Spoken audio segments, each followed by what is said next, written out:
coincidentally, or not coincidentally, that's why you're here, the companies are some of them are reporting their numbers today, and this was a big topic of conversation. Yeah, so obviously the sell-off in software stocks this week has weighed on these lenders. Private equity and private credit, we're going to focus more on private credit in this conversation, is just has high exposure to software companies. And historically, that has been great for them.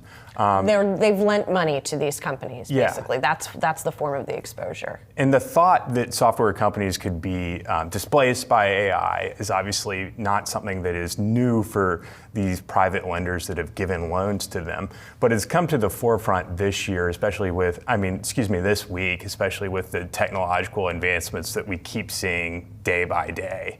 And so right now, everybody is all investors are trying to figure out exposure, and these executives at Blue Owl and also Ares Management and KKR, they're effectively trying to calm investor fears. Now, the one thing I'll point out is that some of these firms have disclosed their exposure to software companies. Others have not yet. They might through the day. Ares Management actually said that they have less than 9%, which I would assume 9% exposure of its total credit, private credit portfolio to software companies. So we're really just trying to get a feel for what that looks like right now.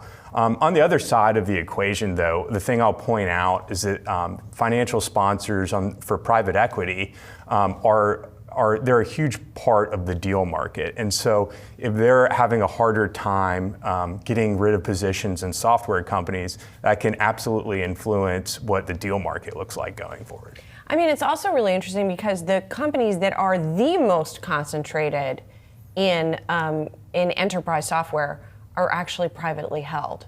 I'm talking about Vista Equity and Thoma Bravo, both of which are almost exclusively enterprise software owners, but they're private.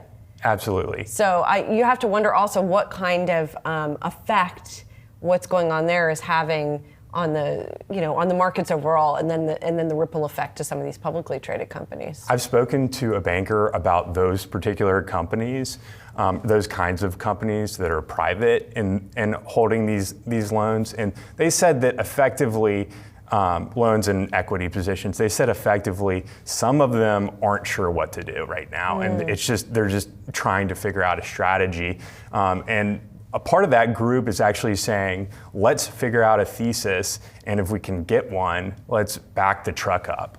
Because obviously the software situation right now it's pretty opaque and vague what companies will be disrupted and which ones will effectively AI themselves out of the problem. Right, and it's very interesting also to see that the software declines are not really stopping, and that in this private credit and private equity space, that investors are not being reassured, right? The stocks are still falling. Absolutely. Yeah, so we'll continue to watch this space. Thanks so much. Appreciate it, Dave.